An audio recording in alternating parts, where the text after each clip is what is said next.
Well, hello and welcome to the show. I'm Martin Willis, your host, and we have a jam-packed evening for you. I have to say, I do a sound and video test sometimes an hour before, and I did tonight. And we've been trying to get Elvis in the room, so to speak, for the very last segment of the show, and we have not been able to do that. It's very disappointing.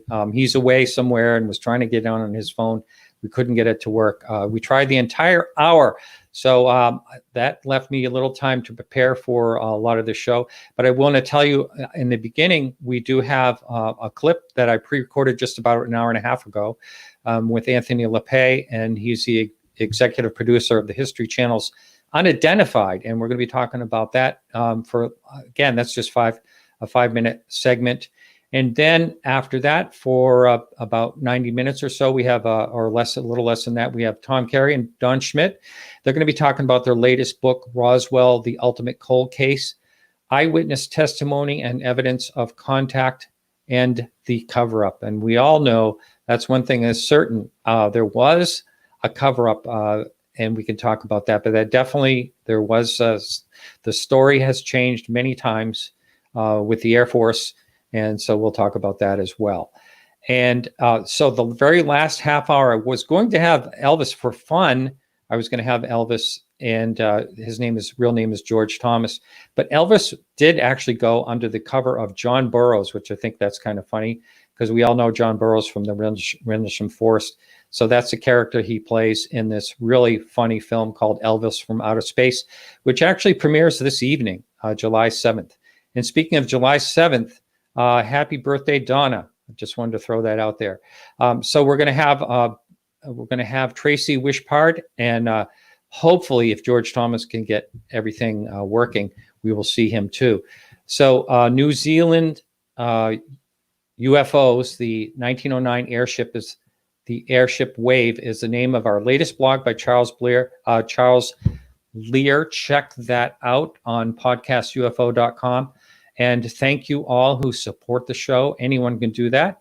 All you have to do is go over to podcastufo.com. That information's there on Patreon.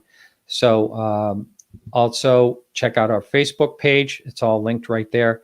And we have, like I said, it's a jam-packed night. So I'm going to start right away with Anthony Lappé. He's going to talk about Unidentified, which I got to watch the first segment July 11th at 9 Central on the History Channel, Unidentified, Inside America's UFO Investigation. And I do have the executive producer, Anthony Lappé, on the line here. Anthony, welcome to the show. Martin, it's great to be here. I have to tell you, one of the benefits of what I do is I get to watch some screeners, and I got to watch episode 1. And I want to tell you, this of the season, I watched the entire season last year. This is my favorite by far episode of all of them. Wow. And I would have to also say this to you, that if I was a skeptic, but not a closed-minded skeptic about the UFO topic, and I watched just this episode, I would really question a lot of things. I would really want to find out more. Wow. So my hat's off to you. Thank you. And you know what's incredible, Martin? I mean, that first episode is really just the tip of the iceberg. It was a massive, massive amount of people came out of the shadows, military and intelligence officers who contacted us last summer.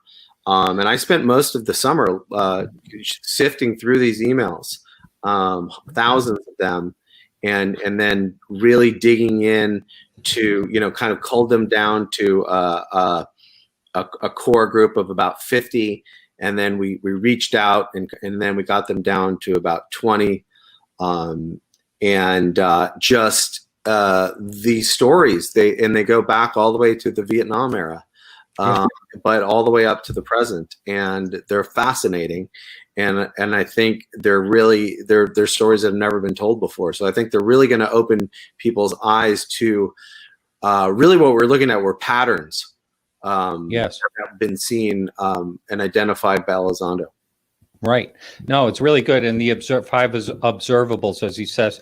One of the things I did want to mention, I have mentioned this on the show before, many years ago in the early 1990s, I had a insurance agent that came to my home for life insurance. He spent about 4 hours there, and I remembered his name was something like Tom Bowden, and I've looked for him since I started the show. Can't find him, but according to him, he was involved in a special operation in Vietnam, secret. He said he really can't tell too much of the details, but he said overall they were investigating UFOs during the Vietnam War, and he was involved in that part of the Air Force. An active investigation. Yes, and he also said at the time, that they were also interested in our nuclear weapons. These are things. This is before I was really looking at the topic that much. And he told me this. And he also just one more thing. I asked him. I said, well, if it's true and we're being, like we're being visited, what does the government? What do you know of what the government thinks? And he says, all I can say is they think we're a petri dish. That's what he said to me, which I thought was pretty amazing. Yeah. But I can't find this guy. I would love to find him. But now I understand why this episode 1, you just kind of made it clear why episode 1 was so fascinating, all these people that got in touch with you. And can we look for more of the same as it goes through the seasons? There's more episodes when we look back at historical cases, and then there's a lot more contemporaneous cases. We also expand who we're talking to. We have a whole episode about civilian pilots for major airlines, some of whom are currently flying for legacy airlines. And we have people from FAA and even a NORAD official. So we really expanded the scope of what we're investigating outside of just those incredible Navy aviators, from the first season. We also go down, and I don't know whether this has been released yet, so maybe this will be a scoop for you. We also go down to South America, and Elizondo meets with some very, very high level people in the militaries and the air forces in particular, and a couple countries down there. Wow. And we learn a lot more about the history of UFOs in South America. Well, I can't believe it. We're out of time already. I can only record 5 minutes for pre-record. But thank you so much. It's been a real pleasure speaking with you. And thank you for putting out such a great product as this show. It's wonderful. Thank you. Thank you for the support, Martin. Appreciate All right. Everyone, so tune in this coming Saturday, July 11th at 10/9 Central Time. Thanks a lot. Thank you. Yeah. So here I am. All right, so we're back, and now we are going to bring in our guests, our two guests this evening. We have Tom Carey and Don Schmitt. Welcome to the show, guys. Good to be back, Martin. And happy birthday, right? You did hear that. Yes. And I share a birthday with Donna. I mentioned that earlier, listener of the show. And it's so ironic. I just have to bring this up. It's so ironic. She and I were born on the very same day. Not only that, we were born exactly 1 hour apart. And not only that, we were born in the same hospital. Oh my Is God. that bizarre? That is bizarre. She listens to the show. She's listening right now. But it's just amazing. And I looked at the birth certificates. It's to the minute 1 hour apart. And it's just bizarre. That is. One thing before we start, you mentioned as far as the source of the insurance salesman. Yes. You might contact Linda Howe. Through the years, she has expressed to me numerous witnesses during the Nam War that had experiences. Okay. And maybe she may know who this exact person is. I don't know. But it might be a start in tracking him down. But she was describing some of the most unbelievable experiences involving entire troops at times. And so I would just Yeah, a lot going on in the Vietnam War, and I hadn't heard much about it. I just heard little dribbles of here and there, so it will be really good. I would like to, find out more. Well, and just imagine, I mean, it's enough that they were, they came home minus the ticker tape parade. They had this stigma That's and true. the label of being baby, and they're going to add UFO experiences to the mix as well. So they would be the most reluctant, at least to me, to talk. So I think it's uncharted UFO territory in many regards. Good luck. Yeah. Thank you. I will get in touch. So Tom, it's been, I've talked with Don, but it's been a number of years since you've been on. And if you would just, both of you, just start with you, Tom, just your little background and your a little bit of your background, and also hit the Roswell thing too, because you both have done excellent work on that case. Well, I'm a city slicker from Philadelphia, Pennsylvania.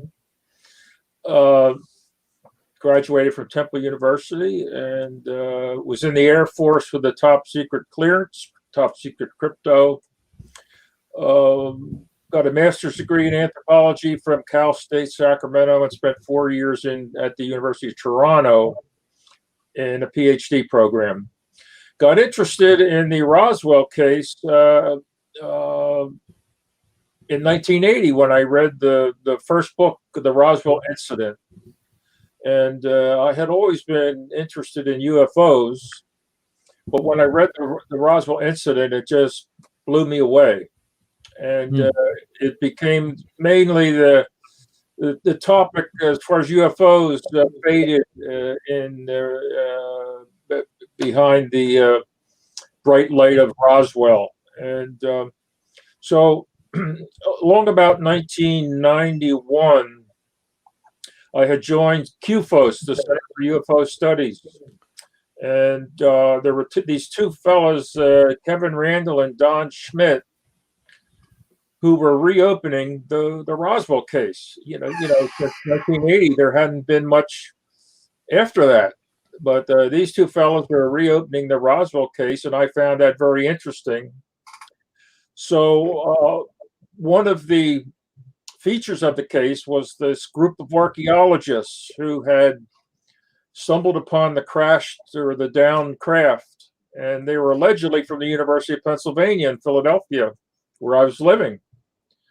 And so I called up, I can't remember if it was Don or Kevin, what had they done about the archaeologists in trying to locate them. And they said they had interviewed one or two fellas, but that was as far as they had gone. I said, let me try to find these fellas from Penn, University of Pennsylvania. So one Saturday in 1991, I went down to the university there and looked around the library, found a book that was written by an archaeologist, not from Penn, but his name was Winifred Buskirk. Don knows who that was. Found a book. We thought he was the archaeologist, and found a book by him.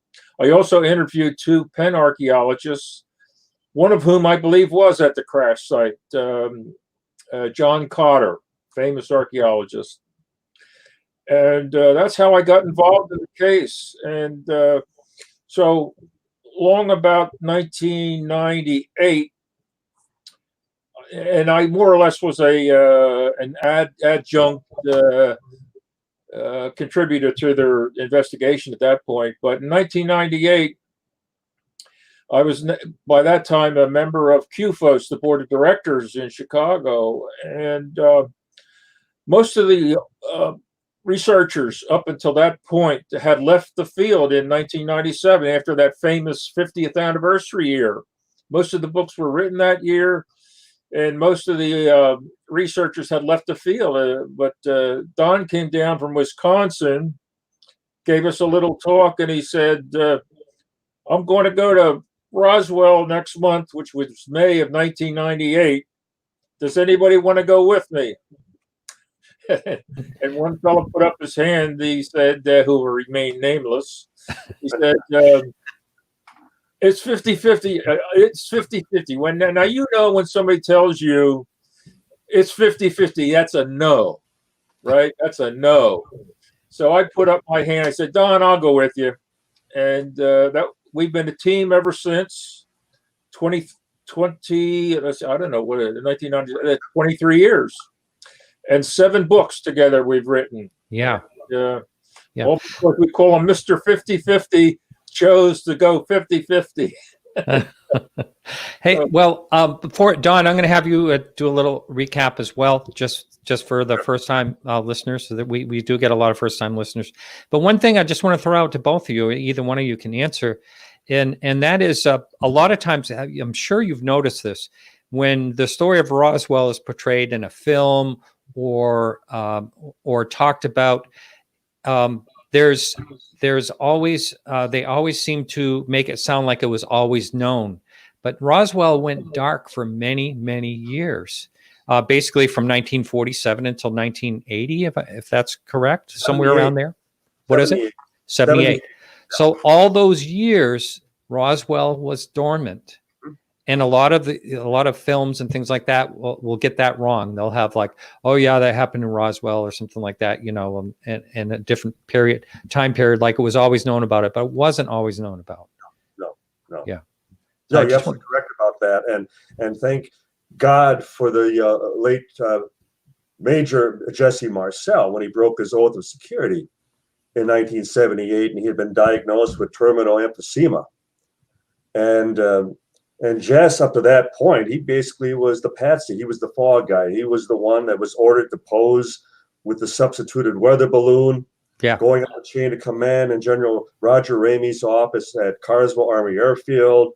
And so, that was his big claim to fame, as far as that he hit the papers, posing with what he knew was not what he had recovered, not what he had, actually gone out on assignment to investigate. Out on that cattle ranch, that sheep ranch, back at the time it was reported. But just a quick bio on my part. I'm a graduate of Concordia University, and I had the wonderful fortune of working as a special investigator for the late Dr. Jalen Hynek. So I worked with Hynek for the last 8 years of his life, and I could not have had a better teacher, mentor, and friend and role model in many respects. As to, he would always say, never lose that little boy wonderment. The idea that anytime you peer, at the stars, just let your imagination just go.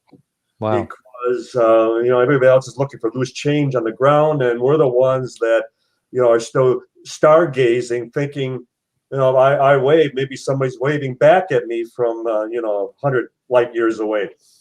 And so I was on his board of directors for 10 years. I was his director of special investigations. And as Tom described, the one case that we wanted to go after, that we thought we would make a single weekend jaunt down to New Mexico and prove that it was a weather balloon or something, just as prosaic, and that was Roswell.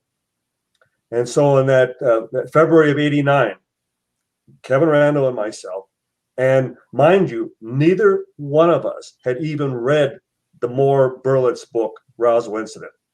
We were both total skeptics on the case.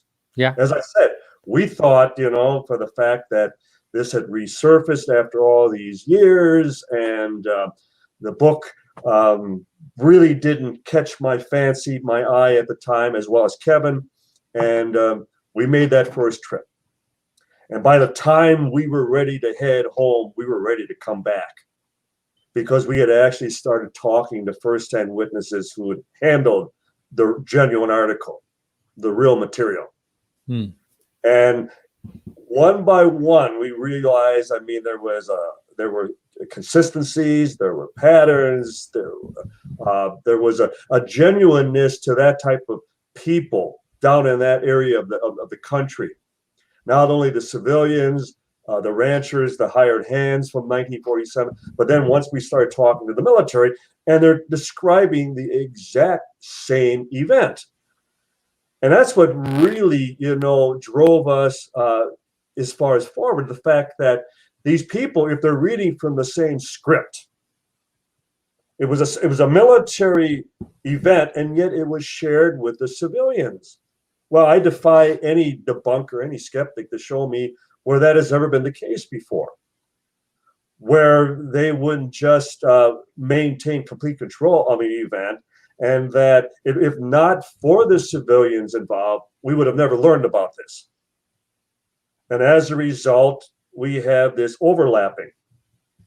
We have the civilians north of Roswell who were witness to the unusual debris, who then will report it to the authorities in Roswell, and then to the Roswell 509th, Roswell Army Airfield, the first atomic bomb squadron, and the rest becomes history.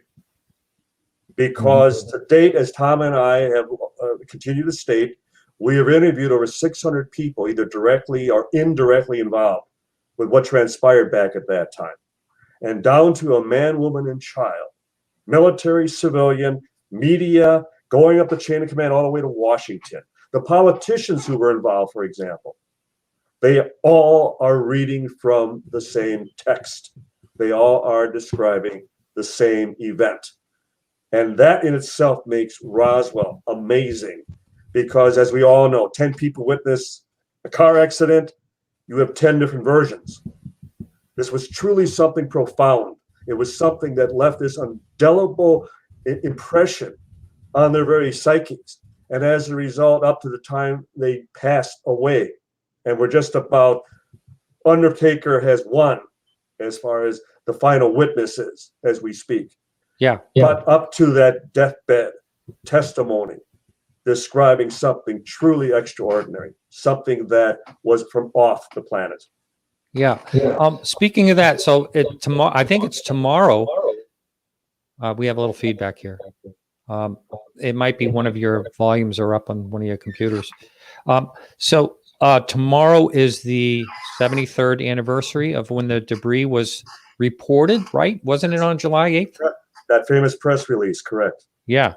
So it was actually, well, that was the newspaper headline. Yes. It was actually brought in on the 6th for the first time. I see. So, but I see. the world knew about it on the 8th. Yeah.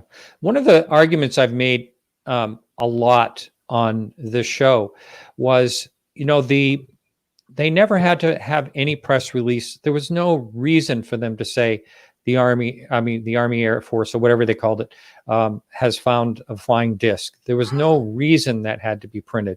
And that's, I've had a skeptic talk about that issue, and someone said, well, they wanted to take them away from the moguls. And I said, well, why? No one would even be talking about it. It's such a, a sparsely populated area and out there. And, there was no reason they had to print that. What is your comment on that?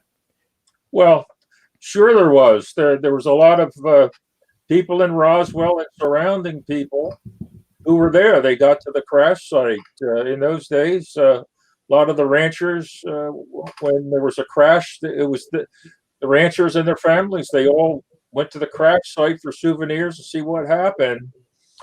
And so the flying saucer age actually began 2 weeks earlier. So a lot of headlines about they didn't call them UFOs back then, but flying saucers. But too many people knew about the what had happened. And Mac Brazel, the rancher who came to town with a whole bunch of this crazy metal, he went to the sheriff's office. And while he was at the sheriff's office, the local radio station there, one of them, KGFL, interviewed Brazel about what had happened and what he was reporting on his ranch. So it's already in the media. It's been reported to the media. Uh-huh. And so the Air Force, Army Air Corps back then had to do something. And they had sent their base intelligence officer, Jesse Marcel, and his counterintelligence officer, Captain Sheridan Cabot, out to the site to see what had crashed.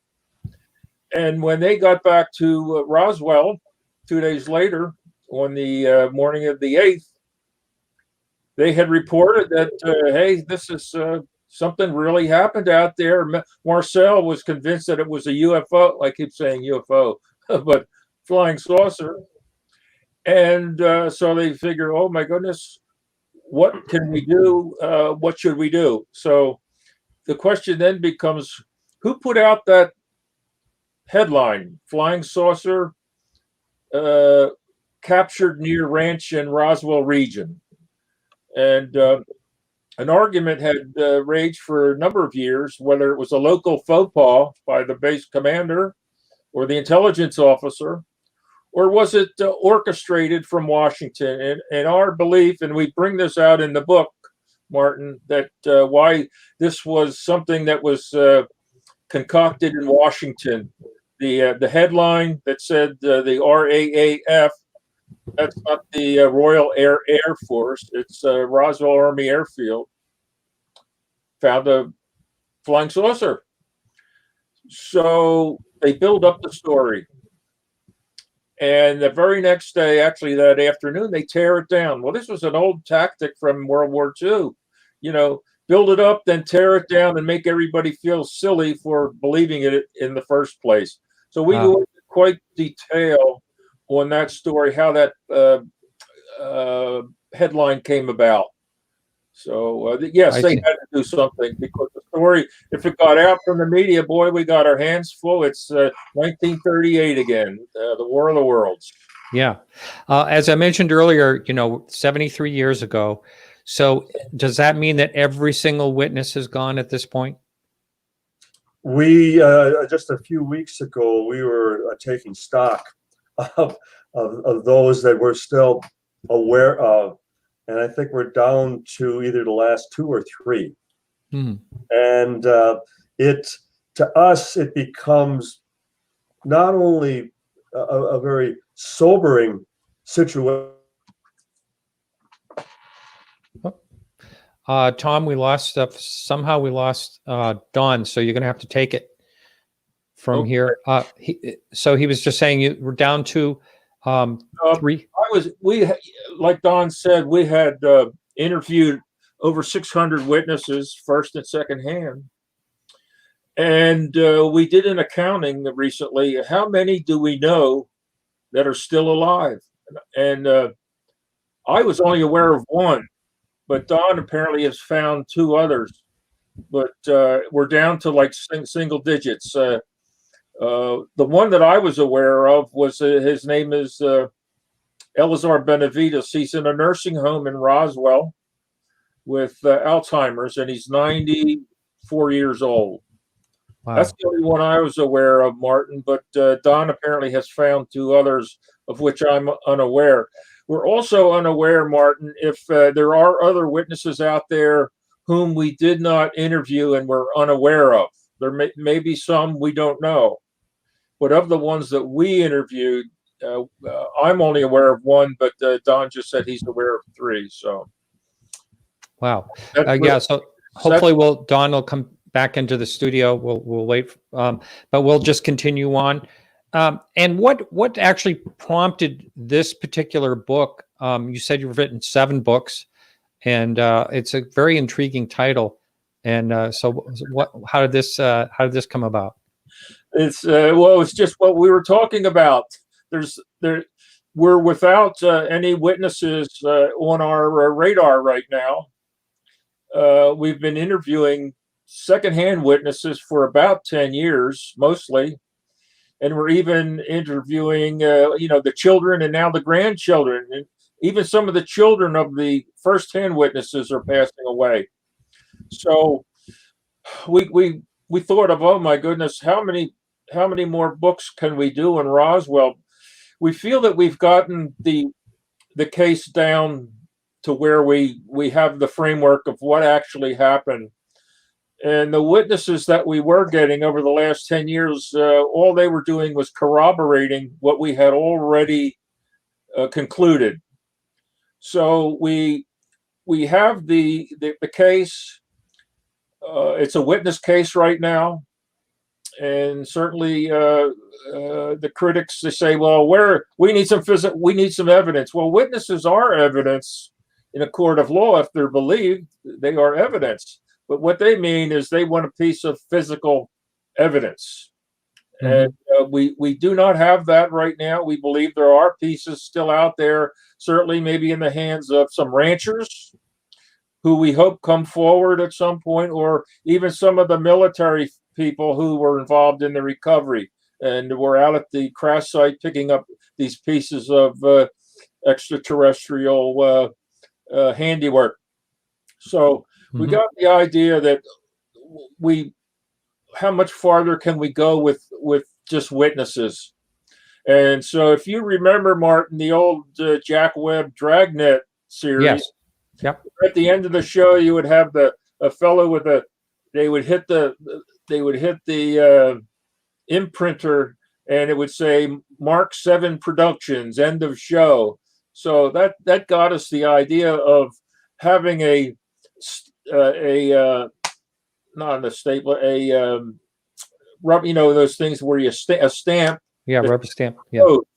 Now, we had wanted a closed imprint that was larger than the one you see on the book, the cover of the book.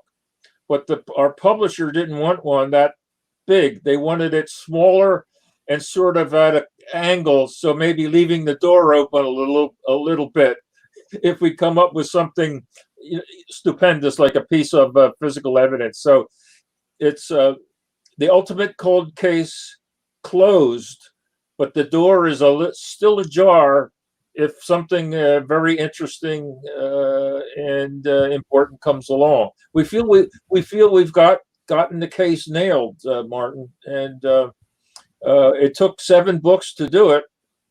And this book that we have sort of puts everything that we've done into context.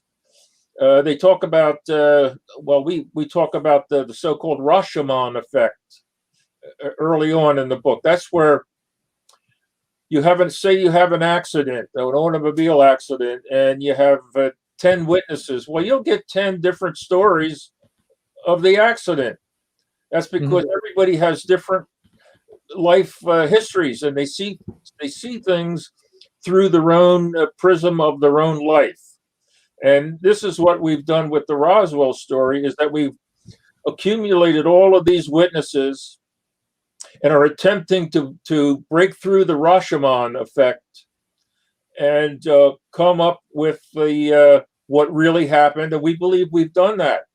We've talked about the what, where, when, and how, but this book explains the why of things happen. Did the Air Force behave reasonably if it was just a balloon? Why, if it was just a balloon that crashed or landed, why all the threats? Why all of the compromising of the media, the local media? Why everything that took place after the news of this crash and the recovery? Why did they go through all of these suppression activities trying to kill the story if it was just a balloon? So we explain all of that. And it's written in a slightly different style than what we've done before, which is, it's 2 follows 1, 3 follows 2, 1, 2, 3, 4. We take time to explain why this is not a weather balloon, why it's not a Project Mogul balloon, why it's not anything other than the crash of a extraterrestrial or extratemporal spaceship. And I mention extratemporal because we have 2 witnesses. And it's crossed my mind, Martin, over the years, because of the UFO stories. At some of the UFOs, they tend to just blink on and blink off. They disappear right before a witness. Yes.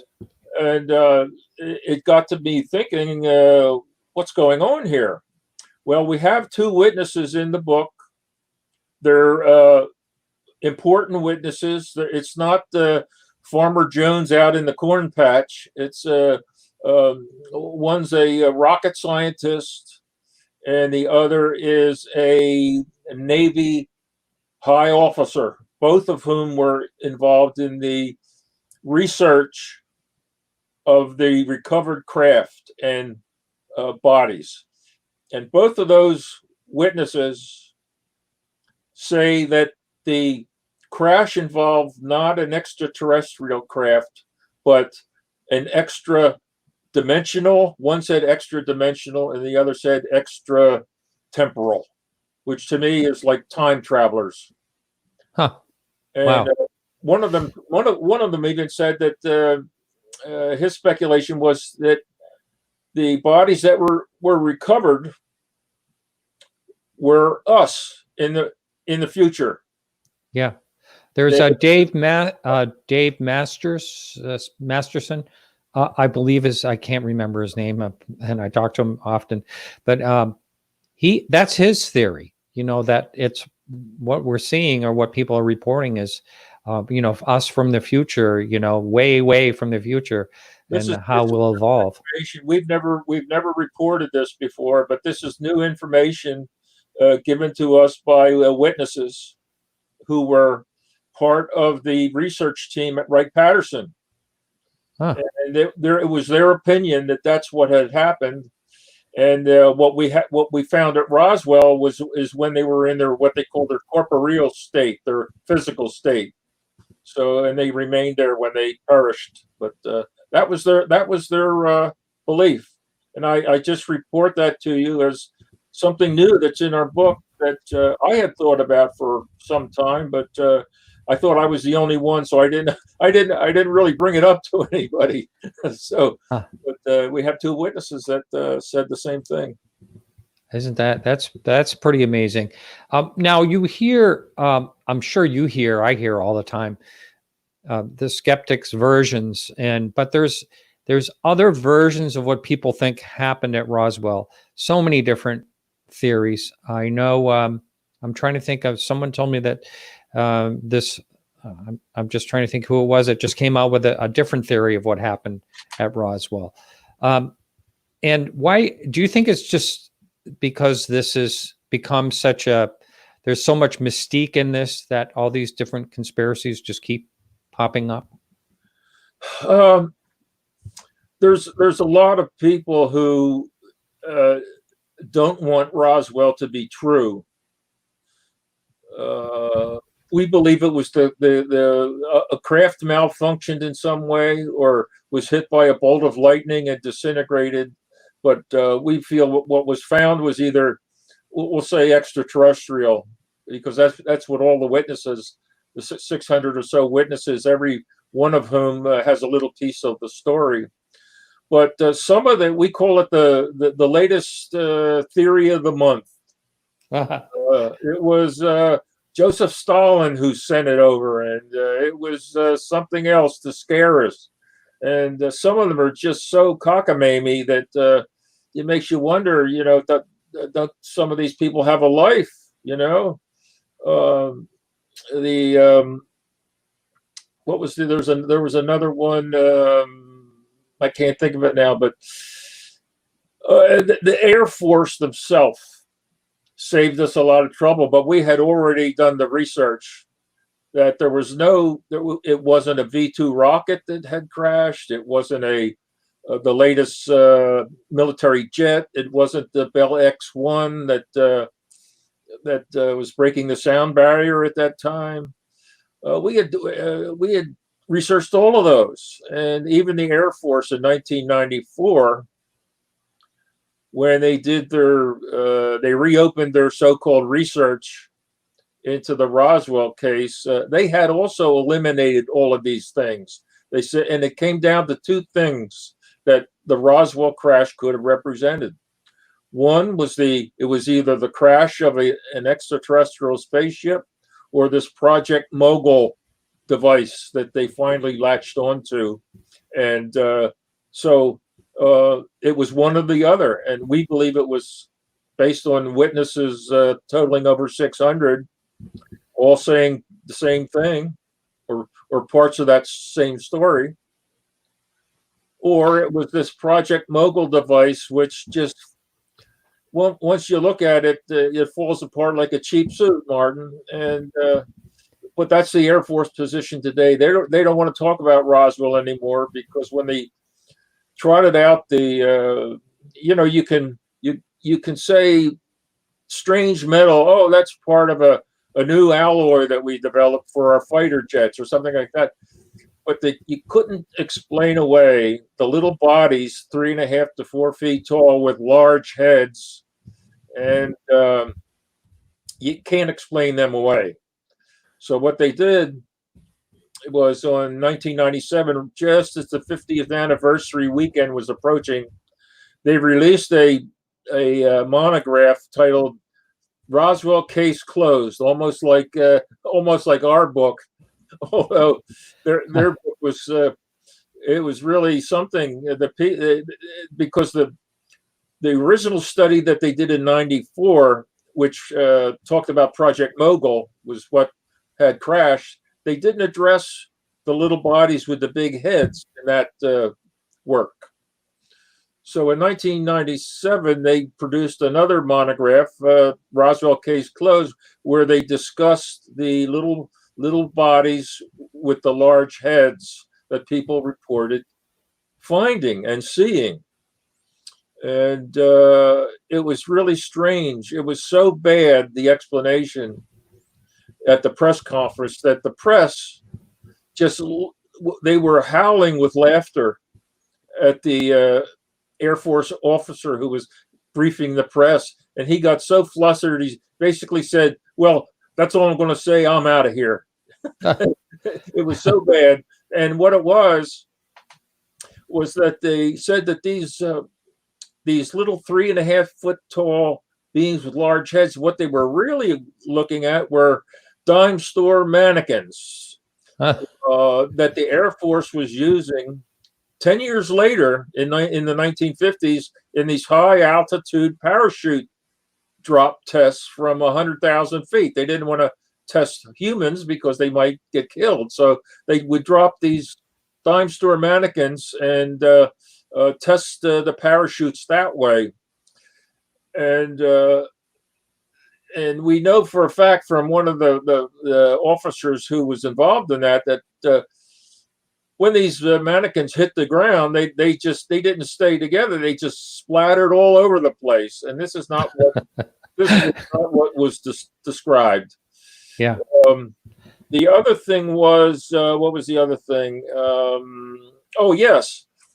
And how could something that was taking place in the 1950s, these parachute drops, how could that be confused with the 1947 Roswell incident?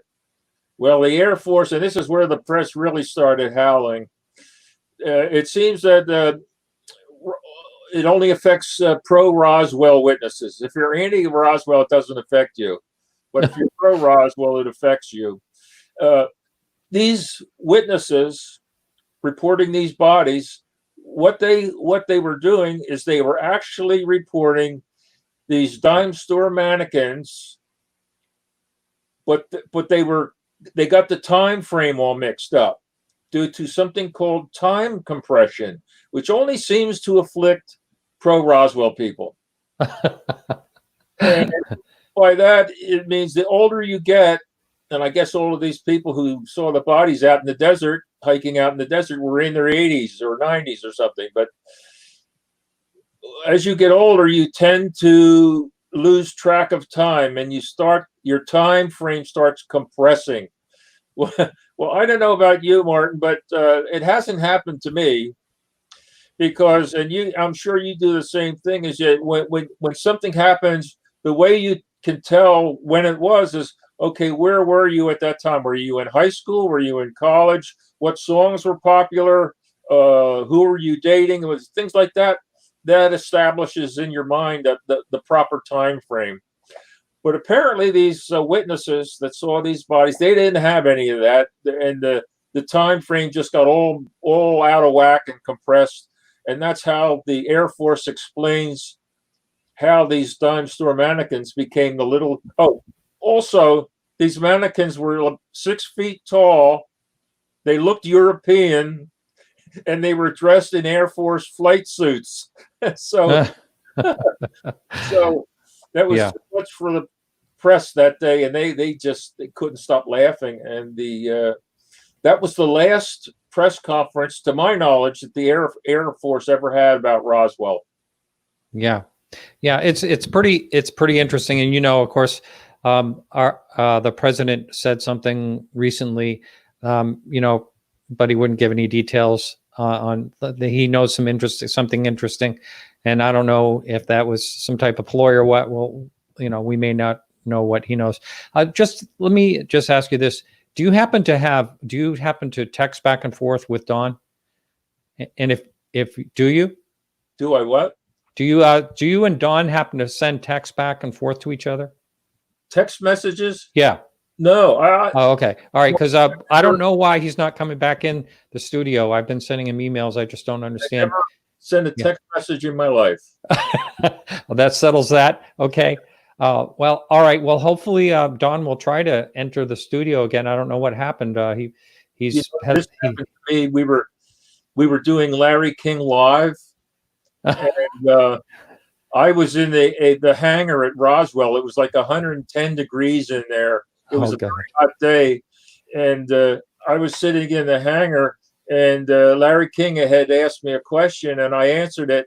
So I knew the next question was going to be for Don, right? So I sort of went, I tuned out. And he says, "And how about that, Tom?" And what had happened, they had lost the satellite for Don. Oh, wow. So maybe Don has that about him. I don't know. That's the second time. Yeah, maybe he's been abducted or something. Wow. Maybe in Wisconsin, they're still, Yeah. Well, maybe the mule's going around in a circle, generating electricity. I don't know. Well, hopefully we'll see him back in here, and when he comes back, we'll pull him back in. But I just looked. I don't happen to have his phone number, unfortunately. What's that? Do you have any idea what happened? Not at all. Nope. So hopefully, like I said, he'll be back. But meanwhile, I'm glad you're here so we can carry on. And one of the things I've always found very confusing about Roswell is the story that there were two separate crashes, and one looked like the size of a Volkswagen Beetle, about 40 miles away or something like that. Can you address that, please? Yes, the story about two separate crashes goes back to the original Roswell incident book. And the reason they have two separate crashes listed, and one was near Roswell, the one we're talking about, and the other one was allegedly on the plains of San Augustine, 150 miles west of Roswell, near the town of Socorro and Magdalena. And the reason that story came about was the original Roswell story was mostly about Mac Brazel, okay, and and the wreckage he found. And Mac didn't, in the original story, Mac didn't find any bodies. The only body story at that time, we're talking about 1980, and the 2 years before that, when Friedman and Moore were doing their investigation. The only story with bodies in it in that time frame was from a Socorro agricultural engineer named Barney Barnett. And Barnett tells a story of being out in the field one day, and he never did give a year that his story took place, but he started telling the story in 1950. So we don't believe. So anyway, he says he was out on his way back home from being in the western part of New Mexico, traveling on Highway 60 going east, when his eye was caught by a flash of light out in the desert. And I've been out there where, on the plains of San Augustine, you can see for miles. And he says, I saw this flash of light, and I thought, oh my goodness, what is that? So he drove out there as close as he could get, and according to Barney, he found a flying saucer with humanoid beings 3.5 to 4 feet tall, just like we've been talking about, scattered about this flying saucer. And lo and behold, here comes the military. No, first, here comes a team of archaeologists. He says the team of archaeologists from the University of Pennsylvania came up. And then the military arrived and kicked everybody off, shut everybody up, threatened everybody. Almost exactly like the Roswell story that we know. But the thing was, there's no other witnesses to that. To the Socorro story. It's just Barney Barnett. And in the Roswell, the real Roswell story, we have, we've found over 600, and there's still maybe more out there, but you have no corroboration of Barney Barnett's story. And so you have you have the 2-disc story, and allegedly they collided in the air, and one fell near Roswell and the other fell on the plains of San Augustine near Socorro. And the other thing about the Barnett story is he went on to say that he went back to work that day and told his boss about this, and his boss said, "Oh, you get out of here, you're dreaming." But the boss told us that was in 1950. So even if something did happen out there, and we don't know that anything did because there's no other witnesses to it, his boss cleared up the time frame for it, and it had nothing to do with the 1947 Roswell event, which was a single disc event. But okay, but then the 3.5-foot bodies. So where does that come into play in the coffins and all that? In the real Roswell story? Yeah. Yes. We have identified 3 sites associated with the Roswell crash. The first site is called the debris field site. That's the one that everybody's familiar with. That's where most of the wreckage was. And this is a site where on the evening of July the 2nd, 1947, a big thunderstorm was taking place late at night between 11 o'clock and the midnight. Big, heavy thunderstorm. And we have 2 or 3 witnesses that recall hearing a muffled explosion between the thunderclaps. Something different than the clap of thunder, but a muffled explosion of some sort. And the next day, Brazel goes out and finds all of this strange wreckage on his sheep pasture. And that's as far as, the 1980 book went, was all that strange wreckage, plus they brought in the Socorro event to get some bodies in there. But Brazel also found, just before he went into Roswell on Sunday the 6th of July, the crash occurred on the 2nd. He found the wreckage on the 3rd. The 4th of July was a holiday, and he found the bodies, some bodies, 2.5 miles east of that debris field site. That's the second site. We call it the D. Proctor body site because the son of his neighbor, Loretta and Floyd Proctor, was named D. Proctor. He was 7 or 8 years old at the time. And he was with Mac on one of those days where Mac did some extra. Mac could see some birds of prey circling off in the distance, and they said, "Oh my goodness, well, there's something over there that's dead." So Mac and D. Proctor went over there, and here was 1, maybe 2 bodies that we have concluded. Now, how do we know that? Because in 1994, well, Mac also, when he went to town, he told about the wreckage, but he also told about the bodies. He said the smell was terrible, and they were from somewhere else. And the sheriff at the time, Wilcox, said, "Well, the Air Force, they're doing all kinds of tests with rockets and monkeys." And Mac Actually, he was talking to Frank Joyce from KGFL on the radio. He says he slammed down the phone. They're not human. They're not human. And he slammed the phone down. So we did not find out about this site until 1994 from D. Proctor, who took his mother there, who was sick in bed with they didn't know if she was going to make it or not. She had a blockage in one of the arteries to her in her neck. They didn't know, is she going to make it or not? Could be on her deathbed. Well, her son D, who in 1994, I guess, was around 64. I don't know. My math is bad, but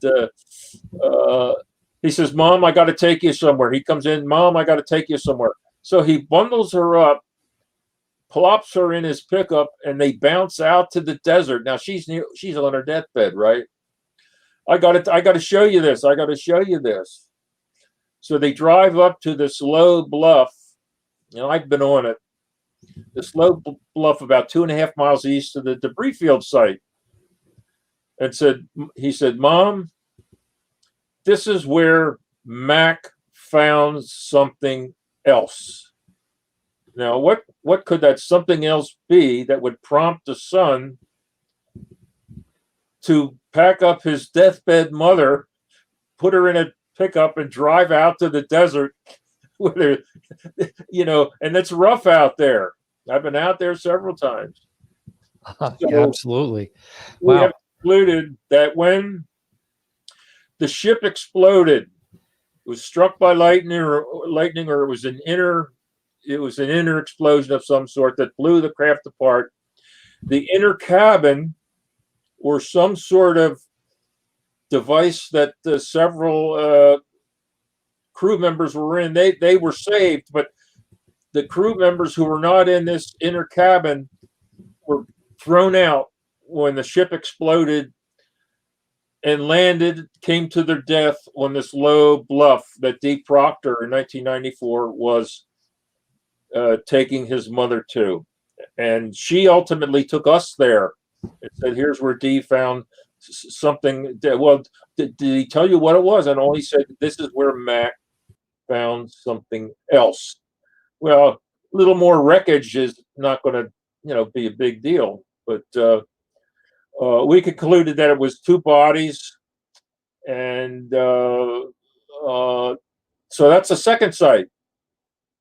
We got the debris field site, the D-body Proctor site. The third site, this inner cabin or escape capsule pod, something like that withstood the explosion, continued on for another 35 miles, came to rest just north of Roswell, just off Highway 285, about 30 miles north of Roswell. And this is the site that the archaeologists, remember I talked about the archaeologists, this is the site that archaeologists discovered on the morning of July the 7th. This is before anybody in Roswell knows about it, except the sheriff and the KGFL radio announcer when Mac Brazel came in on the 6th. But this is a site discovered by archaeologists, and what they saw were two bodies sort of hanging out of the ship. We have a drawing in our book about that Don did depicting this. But one of them was still, and the third alien, let's call it, was still alive, walking around. So two dead, one alive, walking around. And we know this from one of the Roswell firemen, who got out to the site on his own. The city manager of Roswell, C.M. Woodbury, had come to the fire station, said, "There's been a crash north of town. The Air Force will handle it," because the Air Force had already visited him. So the Air Force will handle it. Nobody goes out to the crash site. Well, a fellow by the name of Dan Dwyer that wasn't good enough for him. He gets in a car with his crew member, Lee Reeves, and they go out to the site on their own just before the military gets there. And he saw everything. He saw the craft, the egg-shaped craft, the 2 dead ones, and one that was still alive walking around. So that's how we think there were 5 aliens, 4 of them dead, 1 still alive. And that 3rd site we call the impact site, Martin. So we have the debris field site, the deep body Proctor site where 2 aliens had been thrown out when the ship exploded. And then the 3rd site is the impact site where the escape capsule or inner cabin that withstood the explosion came to rest. 2 more dead and 1 still alive. So those are the 3 sites that we have concluded are part of the Roswell story as we know it. Yeah. Wow. That's fascinating. You know what I'm going to do here is I'm going to bring us into break, and then I'm going to have you give Tom a call and see what's going on. I'm sorry, Don a call and see what's happening. So we're going to head into the break. Hang in, everyone. We'll be right back in just a few minutes. Okay, I gotta get my phone.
Tom, can you actually hear me, Tom?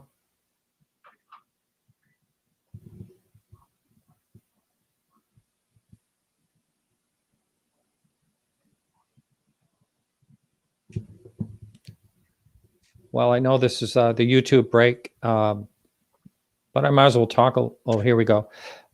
Tom, what'd you find out? I can't get in touch with him. The phone, the number that I always call him with is, he says, I don't know, there's something wrong there. I just couldn't get to him. I just called a number 2 that I had for him, and it's a 262 number. Yes. Yeah, that's strange. It just said the number's not. It's not in service. Yeah. Oh, Don, what happened to Don? This is going to cause conspiracies. Bill, you can bring us back in.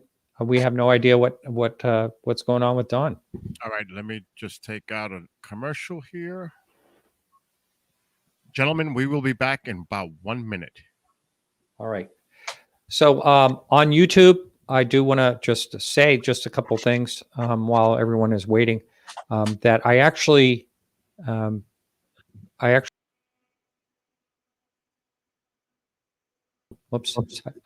sold some paintings, and I want to thank you for the listeners out there. Let me just do this. Yeah. People have actually bought a couple. The 2 triangle ones I had, actually 3 triangle paintings are gone at this point. So I actually am one of those people that bought one. So that's correct, Bill. Thank you for that. Yeah. All right, gentlemen, we are coming back in approximately 15 seconds. But Martin, Yep. excellent. You're doing excellent work with your paintings, and I am really honored to have one of your paintings soon in my my home here. Yeah, maybe before you know it. Well, here we go, gentlemen. Stand by. In 3, 2, 1, go. All right, I am back, and so Tom, thank you for carrying on. I think it's very, very strange. We can't even get a hold of Don in any which way, and I've been sending him emails. Haven't heard back from him either. Let's see. I don't know if you can adjust yourself in your seat a little bit so you get more center camera. Oh, wait a second. I know it's always backwards. It's always backwards in these things. There you go. Yeah. All right. So anyway, we'll carry on. And as a matter of fact, what I'd like to do is I'd like to open the lines up because, I think there's countless questions about the Roswell case. I mean, it's such a mystery and so many convoluted stories. And I think, if there's not like a full disclosure of what UFOs are, Roswell's just going to keep perpetuating in different types of interesting case. Yeah, it's going to keep perpetuating though in different mystic cases. I don't know what else to say. This is really, really strange. Another, I think I just had a returned email from Don, which I emailed him all the time. What happened to poor Don? Don't know. Yeah, that is crazy. I call him, but I had the same thing that happened to you. It says different area code, and I've been using the same number ever since I knew him. Wow, this is really strange. There's going to be all kinds of stories on this tomorrow on social media on what happened. Let's see. No, it was someone else that I had a returned email, not Don. So anyway, the number is up. And you're welcome to call in that phone number. I was hoping to get the phone number to Don and have him call us so he could at least be on the phone. And we already have someone calling in, and that number is 855-472-5483. And that's going to be screened in a second. We might as well pull that caller in. And just waiting for the go. Here we have the go, and we have Derek is calling from Washington, D.C. Welcome to the show, Derek. Oops, hang on just a second. Here we go, Derek. Welcome to the show. Thank you for having me. I wanted to commend the guests and Tom, Carey, and Kevin, and even Don Schmitt on all your work, because I followed Roswell for quite some time. And then I think it's one of the most important cases associated with the phenomenon. And I think there's many significant things associated with Roswell. One being that, can you kind of elaborate on maybe, I think where Mac Brazel was concerned, 3/4 of a mile long, 250 feet wide, was a debris, I believe, and to the point where his sheep that he usually took out to pasture wouldn't cross it. And if that is confirmed, that would, to me, automatically, there's no weather balloon that huge that could possibly be something that that the sheep wouldn't cross, or be if something in question. So that was kind of one question. I have another one too, if you can kind of confirm that there, Tom. Yeah, go ahead. We've sliced and diced the debris field every which way from Sunday, and balloons, when they come to Earth, they go up, they expand, and they break when they reach altitude, and they just come down, and they mostly stay intact except for the air's going out. Well, this debris field site was massive. It was almost a mile long, several hundred feet wide, just filled with pieces, small pieces, about mostly hand-sized pieces and larger, filled with this strange debris. And there's just no way, from witnesses who were there, part of the recovery, this is even beyond Mac Brazel, but the military who were there, they described this massive amount of debris. And none of it matches what you would call a balloon, or even this Project Mogul device, which was consisted of many rubber balloons. The project itself was top secret, yes, but it was made up of ordinary parts, rubber balloons and tinfoil radar targets, some baling twine, and two microphones, acoustic sensors. So things that, and balsa wood, anything that people would readily recognize. Plus the ranchers were used to finding balloons out there because the military sent balloons up every day. And there's a well there, the old Spanish well on the ranch. It's been cemented over now. And we think maybe some of the GIs, when they were leaving the site, might have dropped some of the material in there, but it's been all cemented over. But that well was still open when our investigation started, and it was filled with rubber weather balloons. That's where the owners of the ranch, where this happened, they filled it with rubber weather balloons. So it's ridiculous to think that it was any sort of rubber device or tinfoil. The other thing is that the craft left a gouge. There was a gouge reported in the hard desert floor, reported by several witnesses, that either a large piece had gouged it out, or the ship had touched down briefly and maybe skipped. It left a gouge about 10 feet wide and 150 feet long. A balloon can't leave a gouge. No matter how you try it, a balloon cannot leave a gouge like that. So the story there's no connection to what actually took place when you throw in a weather balloon or Project Mogul. Weird. So what you had another question as well, Derek? Yeah, and great show, guys. Lastly, I think people, like, if those who are familiar with the case, like Frankie Rowe has always stood out, and I believe Pappy Henderson's wife. If you look them up on YouTube and see their actual interviews, they have a truth-telling way about them that's just beyond compare. Where especially Frankie Rowe, she would get disturbed when she would constantly tell the story of being confronted by some of the government agents and how persuasive and abrasive they were by saying, "Hey, you didn't see what you thought you saw."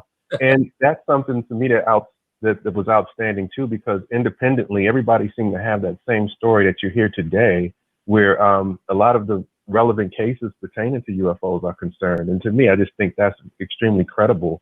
And they have, surely important story that they're telling that it was disturbing to them, with just how they, didn't get the support from the government like they thought they should have. Yes, we knew Frankie Dwyer Rowe. Her father was Dan Dwyer. I had mentioned earlier that Dan Dwyer was the fireman who got out to the site before the military and saw the 2 dead and 1 live alien. And Frankie was his daughter. And Frankie Rowe, we knew for many years. She passed away 2 or 3 years ago. Unfortunately, we've known these people for so long. It's almost like when one of them passes, it's almost like to us, a family member. And we were very sad to hear of her passing, but very credible. She tells the same story of going to the fire. She had been in town that day for some dental work. I think she was 12 years old at the time in 1947. And she had some dental work in town, and she went to the firehouse to wait for her father to drive her home. Her father was out at the crash site at that time. And so she's waiting in there, and in comes this highway patrolman, Robert Scoggins, a state employee. He had just come from up north in Lincoln County, and he had just been given a piece of this so-called memory metal, which is this metal that you hold it up, you wad it up in your hand, and you let it go, and it just sort of unfurls itself and floats around, and very strange. And it's the kind of metal that we're looking for to which we call it our Holy Grail of Roswell, because you don't have to send it out to another lab to be tested and forgotten. And you can see just by looking at its properties that, hey, we don't have anything like that still. So somebody's got a piece out there we're looking for. Yeah, we'd like to see it. But Frankie Rowe, she, while waiting for her father, this highway patrolman comes in. He says, hey, I got something to show everybody. And he reaches in his pocket and he puts a piece of this memory metal on the table. And everybody, including Frankie, had a chance at holding this and looking at it. And she said it was almost like when you put it down on the table, it was almost like liquid water ran out to its back to its original size. And she tells that story. And what happened was, when she gets home the next day, there's a knock on the door, and it's a officer, an Air Corps officer from the base, Roswell Airfield, and he's got two sergeants with him, and they want to see Frankie. He wants to see Frankie, and he takes Frankie Rowe into the living room. The two sergeants, they take her mother into the kitchen, and they tell Frankie that this is a 12-year-old girl now. If you talk about this, we're not only going to kill you, we're going to kill your mother, father, brothers, and sisters. How do you like that? We'll take your bones out to the desert and nobody will find you. So how do you tell that to a 12-year-old child? Right. That his name was Arthur Philbin. He was on the base. We identified him, and his son years later came to visit Frankie, and he said, my father, I'm sure he wants to tell you that he's sorry for what he did to you. And this was Arthur Philbin's son. But Frankie had the same story for years. And she also told the story about her father when he got out to the crash site. When he got home that night, hi, Dad, where were you? I was waiting for you at the firehouse. Oh, I was out north of town. A flying saucer crashed. And whoa, flying saucer? Was there anybody? Did you see any beings? Oh yes, there were some crew members. One was still alive. What did it look like? Well, it was about 3.5 to 4 feet tall, big head, very spindly arms, and the usual appearance of what we now call a gray, I guess. Well, did you talk to it? She wanted to know if her father had talked to it. Oh yes. We talked to one another, but we didn't converse like we're conversing now by talking through our mouth or moving our lips and tongue like that. We didn't talk that way. We talked to one another in our heads, sort of like what we would call mental telepathy today. Well, what did you talk about? Well, I was very concerned for it because the ship had crashed, but before long, the creature said to me, Don't worry about me. I accept my fate. My ship is destroyed. My comrades are dead, or something like that. And please don't worry about me. So this creature was more concerned about how Dan Dwyer felt than Dan Dwyer felt about the creature. So that was Dan Dwyer's story. And the one that was still alive ultimately was taken to Wright Field, Wright-Patterson Air Force Base in Dayton, Ohio.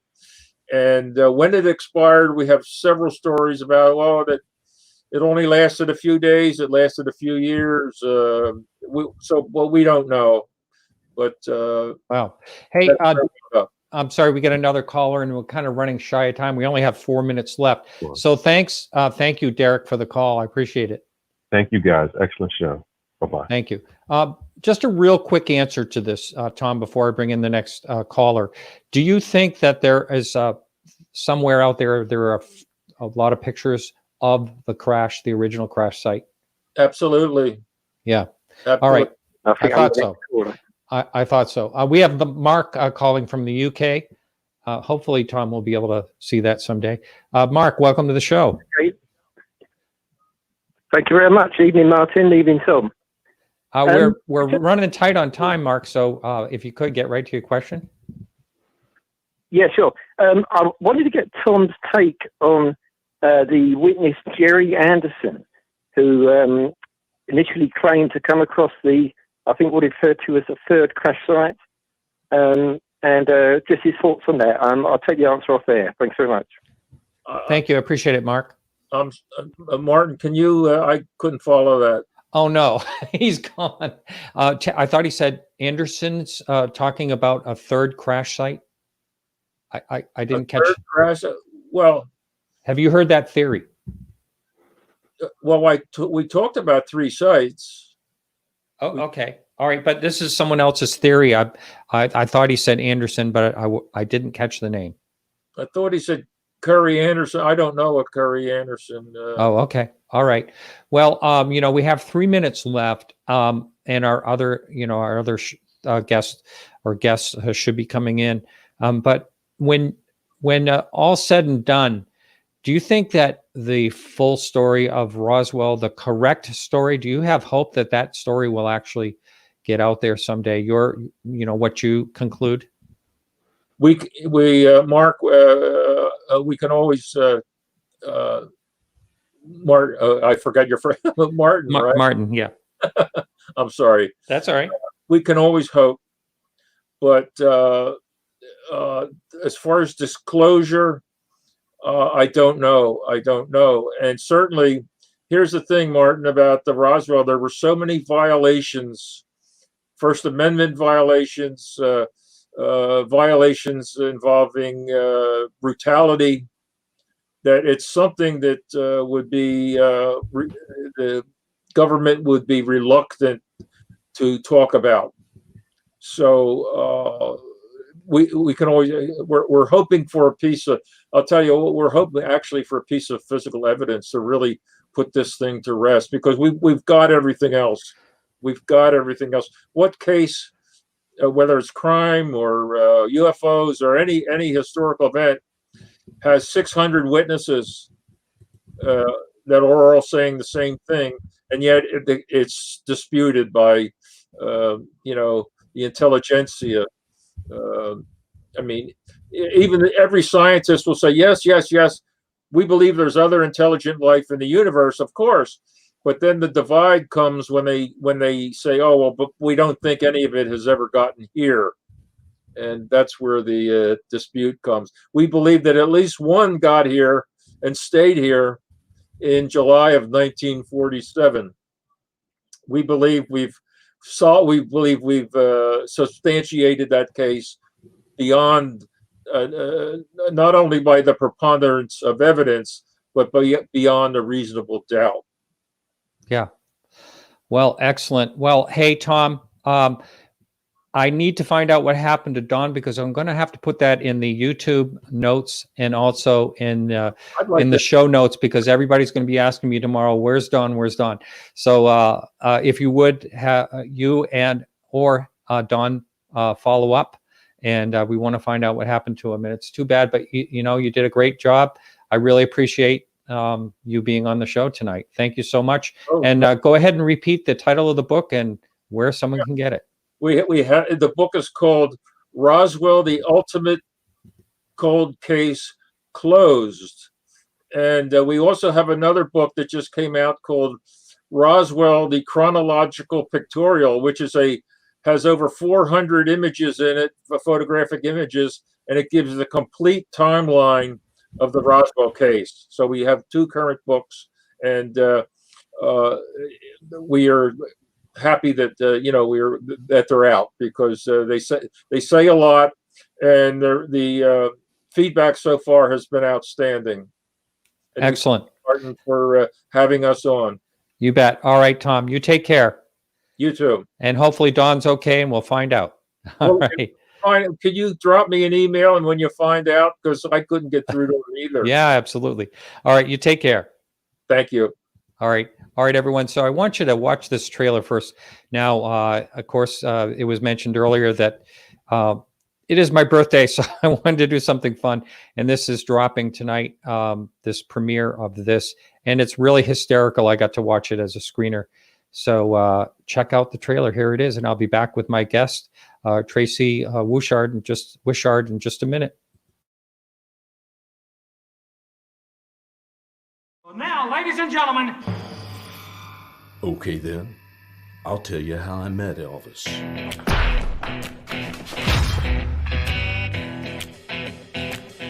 We want to return the package ASAP. He's ready to rock.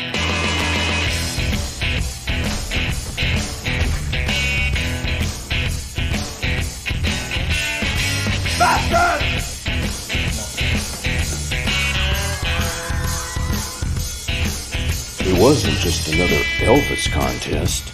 This one was for everything.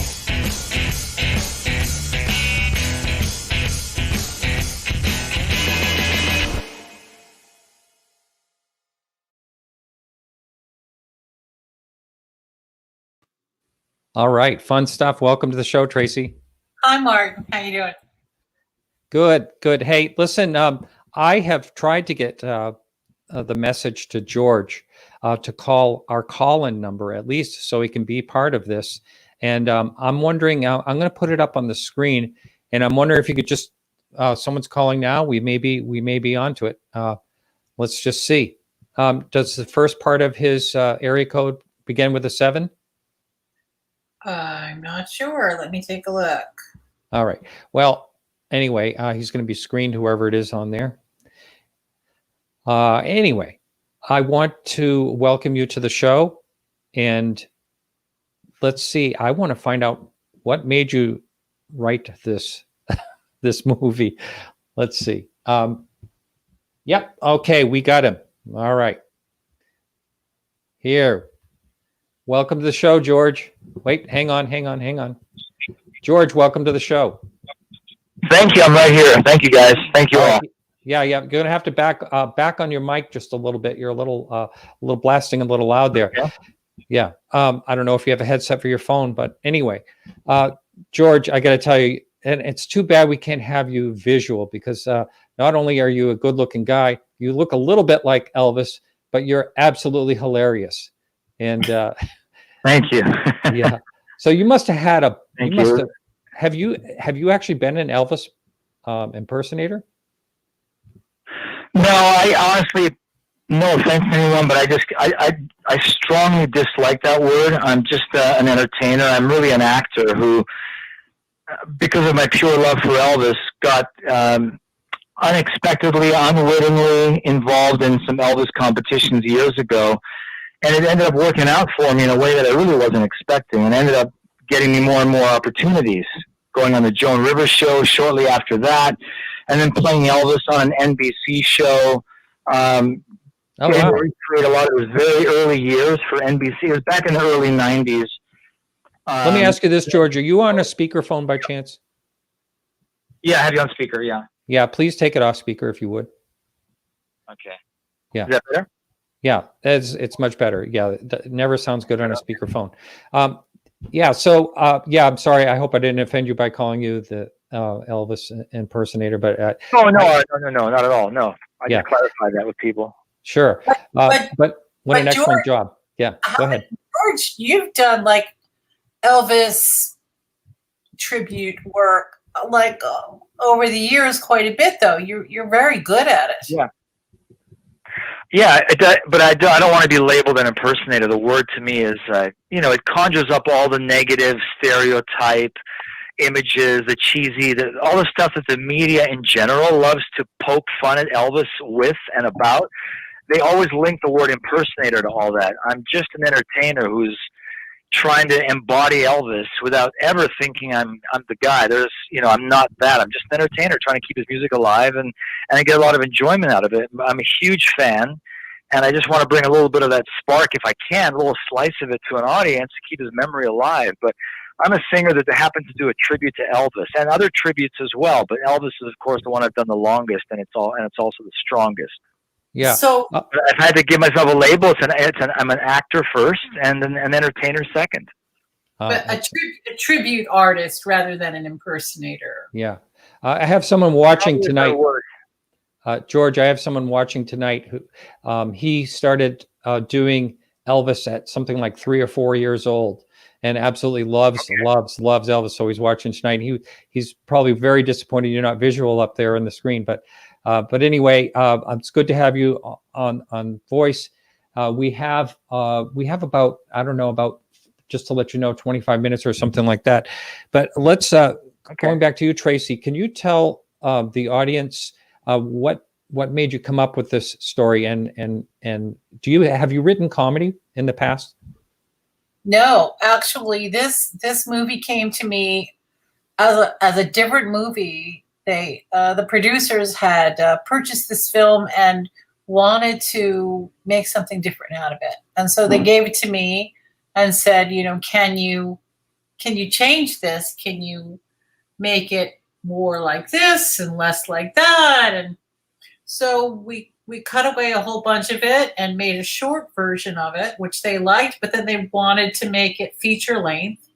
So I said, well, we'll have to write like a whole other movie. And they were like, okay.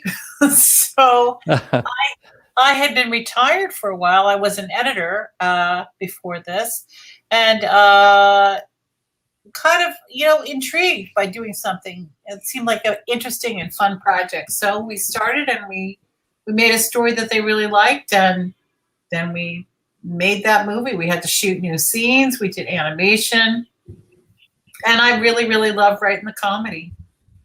Wow, I've always heard that comedy is very difficult to write and to make it flow and everything.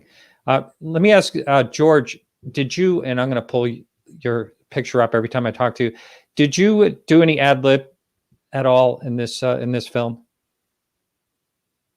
Yeah, there was some ad lib, a little bit. I just try to take phrases that I remember from Elvis films, or during interviews, Elvis would use certain phrases, certain responses.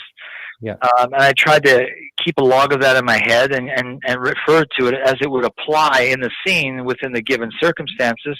And also having Sonny West, on the set, Elvis's personal bodyguard, to give me some ideas as far as dialogue that Elvis himself would actually use, that Sonny would, of course, approve of and feel like it was accurate to Elvis's memory and his whole entire being. Right. I thought that was great that you had Sonny on. That was pretty amazing. And let's see. Yeah. I bet. I mean, I've done a little bit of filming in the background, and I've just really with a friend who is actually in a number of movies over the years. So it's a blast, and to do what you guys did just seems like so much fun. And about you, Tracy, getting back to you, Tracy. When you were directing this, was this something that you also did you change things around a little bit, or just stick right to script? And it must have been quite a storyboard to figure out how to do this one. It was like a giant puzzle. I had been an editor for many years, so I was used to fixing other people's problems and figuring out how to work around. And this was like the biggest, most complex puzzle of all. But we just made it a little bit at a time. We did the animations. We shot a lot of stuff remotely because actually I couldn't really travel at the time.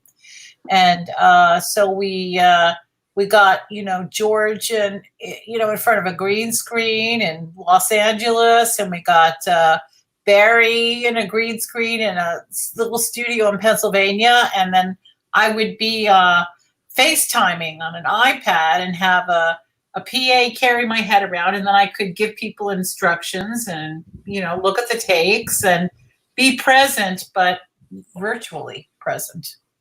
Before I forget, something I just neglected to even ask, where do people actually find this film? It debuts today. Oh yeah, it's going to be on Apple TV and Amazon Prime and Fandango. George was saying. Oh, excellent. Okay. Yeah, really So out today, there. yeah, today it's out.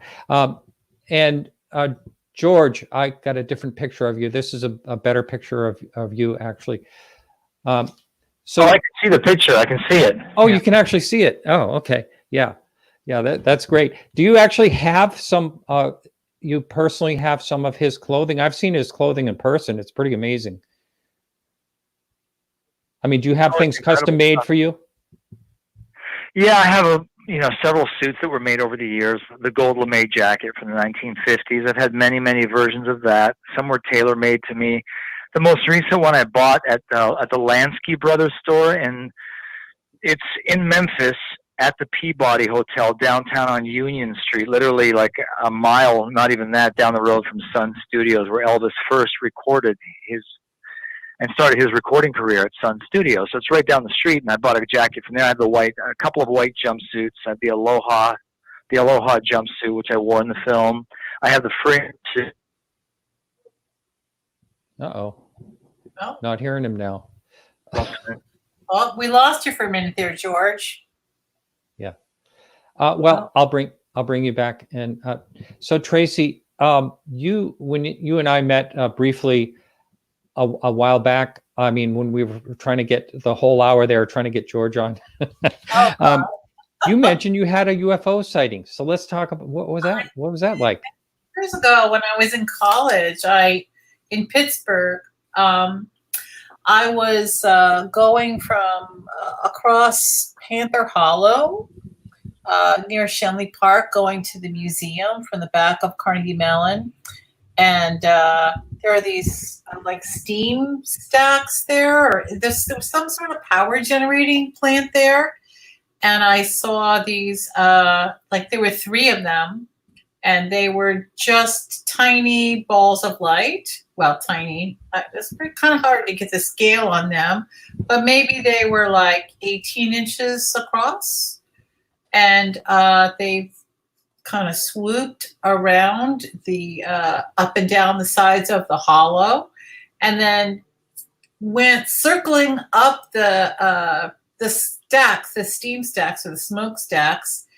And then kind of hovered above there for a minute and then went straight up into the sky so fast it didn't make any sense. So I don't know what it was that I saw, but I never saw it again.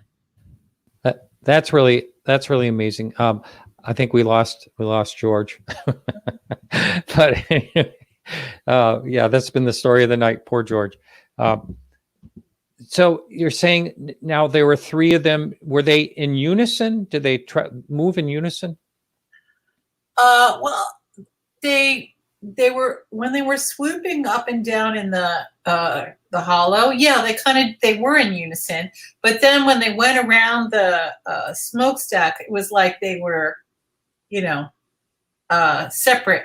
But it looked like play. It looked like they were playing. That's amazing. And did that? Were you more curious at that time about? Oh, he's back. Okay, George, you're back. Yeah, I had to go. Yeah, I'm back. The aliens from the outer space, they pulled me back up for 3 seconds and shot me back down again. I thought that's what must have happened. Yeah. Turn your speakerphone off, though, George. Get back on regular phone. Now this is a regular phone. Is it okay? It's fine. It's just fine. Now a lot of people have kind of associated, I'm sure you know this, Elvis with space, and he's not, he never died, and there's all kinds of conspiracies, which is pretty funny. But if you can just kind of give the gist of what happened. He was I think he was 42 years old. I know it was in August of 1977 because I was in school in Kansas City when it happened. And so I remember it very, very clearly. And you always remember where you are when something major happens. And I was devastated like everyone else was at the time. So about the conspiracies, there's still people saying now, I'm not sure he would be in his 90s, right? Wouldn't he? No, his 80s. Yeah. 82 or 83. I see. But there's still people saying that they see him now. 85. 85. People saying that they still see him. I think that's kind of hilarious. But yeah, people. You go, George. People don't want to let go. They don't want to let go. Yeah. You know, Elvis meant so much to so many people. He was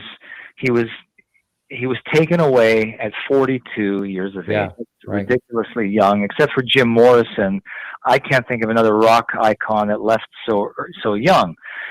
And because he had such a strong charismatic connection with his audience, and he loved and lived for his audience entirely, exclusively. Yeah. When he was taken away unexpectedly at such a young age, it left a gaping hole in people. People's appetites were not satisfied.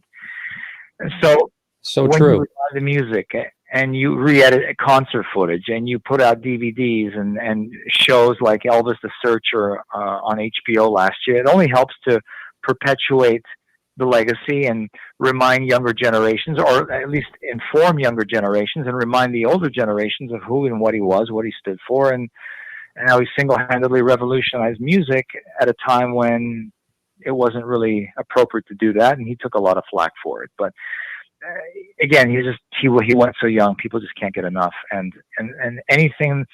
So people, instead of thinking that he's gone, it's such a morbid thought. They'd rather think that maybe he was abducted, maybe there are aliens, because we can't be the only form of life in this entire solar system. And what if they did come and get him? And he's been living up there. It was a perfect escape from his own fame, from his own entrapment.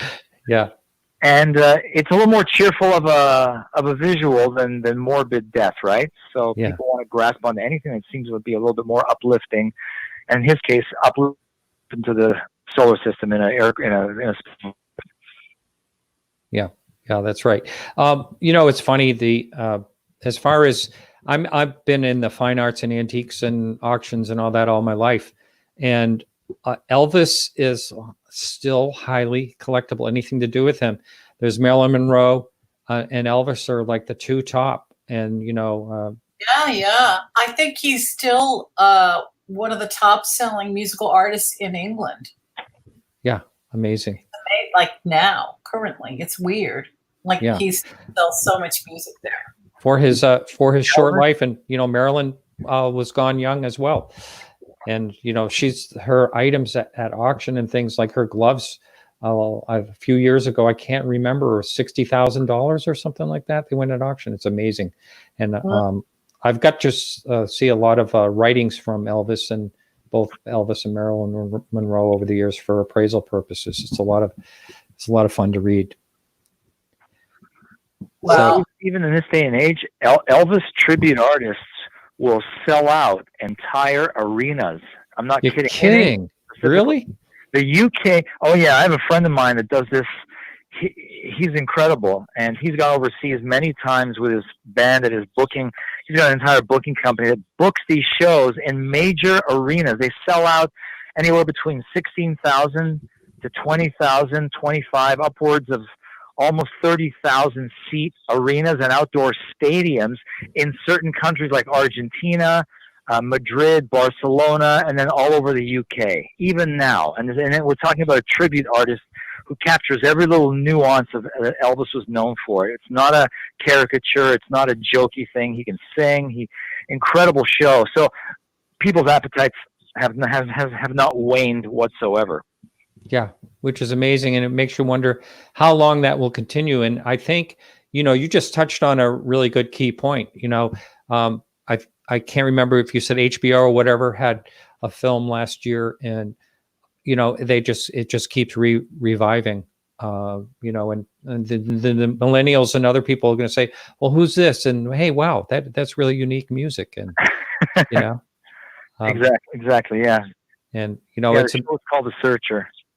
The Searcher, and yeah, it's amazing when someone is so different and they break into something. I mean, the odds could have gone the other way too. It's just there's always a little bit of luck in something like that, and someone becomes a great star.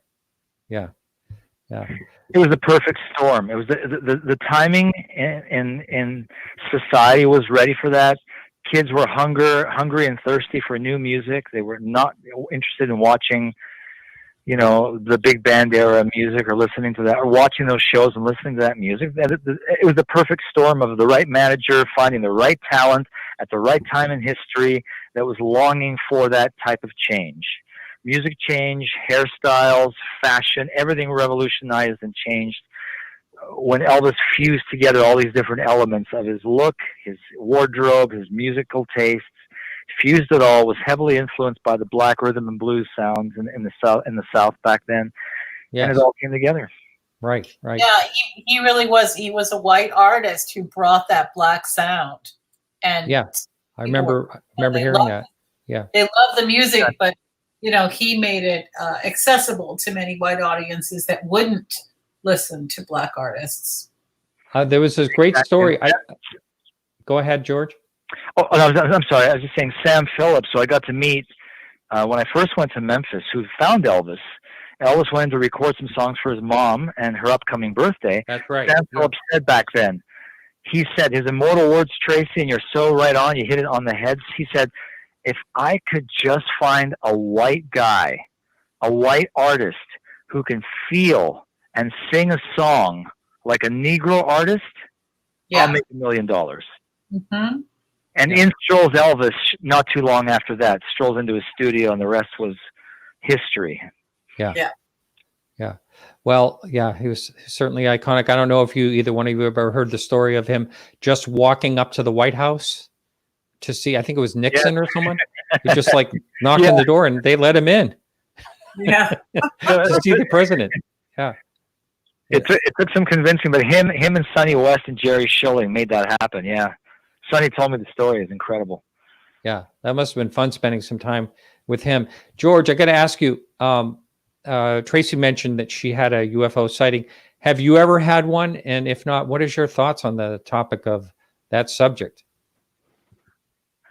I really feel there are UFOs. There are other forms of life that are far superior, very likely far superior to us.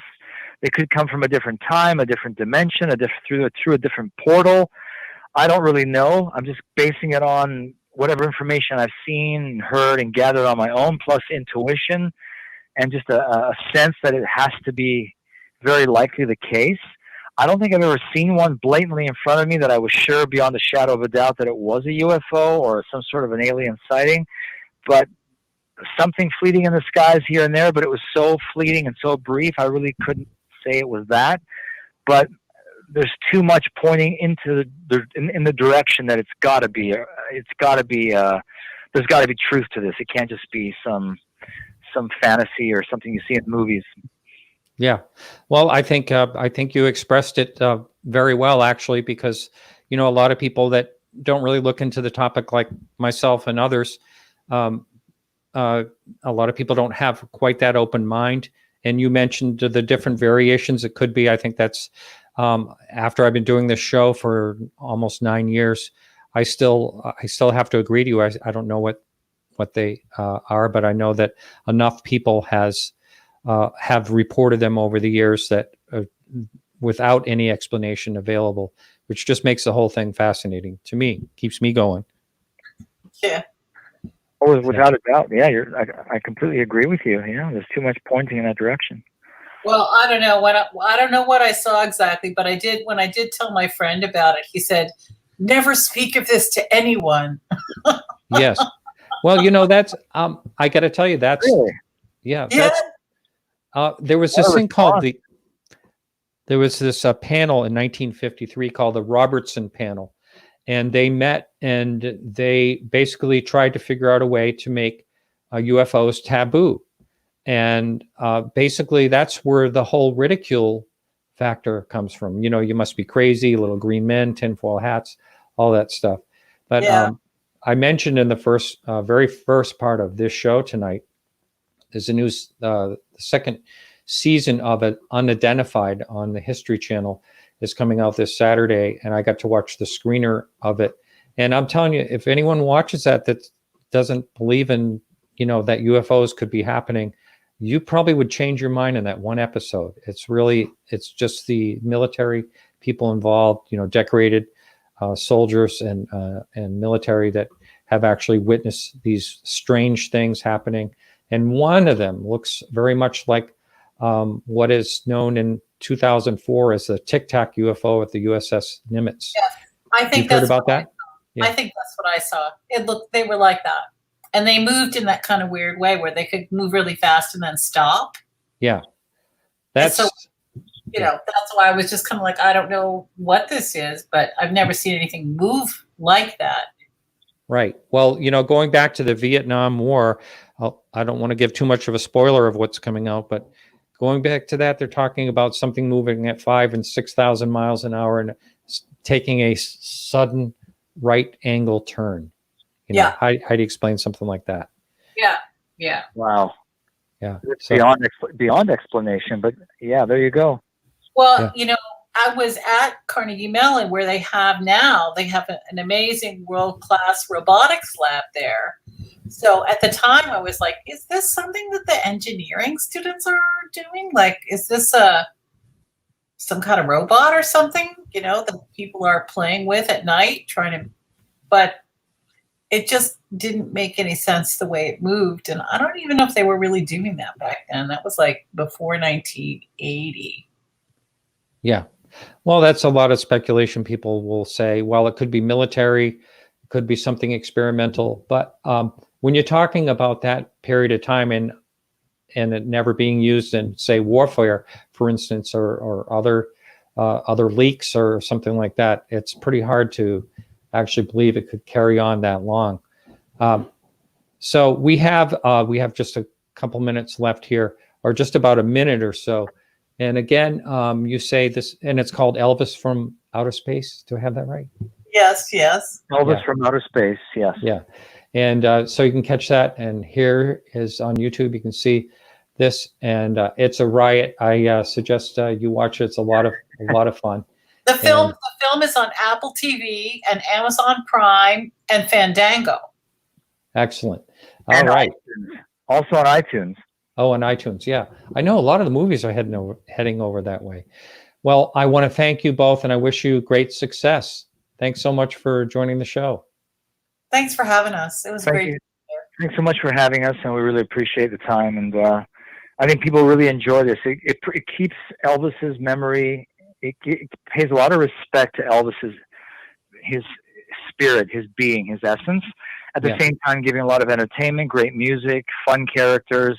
But we've always preserved the integrity of Elvis's spirit for the fans and the people who appreciate him, not just making some campy movie, but keeping real honor and respect and dignity for his legacy and his memory. Well, that's great. Well, George, that's good to hear. Thank you. All right. Thank you both very much. Okay. Bye. God bless. Bye. Bye now. All right, everyone. So that's it for the show this evening. Thanks so much for hanging in. And again, if you check the show notes in a day or so, I'm going to find out what happened to Don Schmitt. And next week, we are going to be back with Nigel Watson, and at the same time, same place. And I do want to thank everyone that helps out with the show. Thank you, Bill, over at KGRA Radio. Thank you, Peggy, for helping out with a Facebook page, and everyone else involved. And so we will see you next week. And remember to keep your eyes to the sky.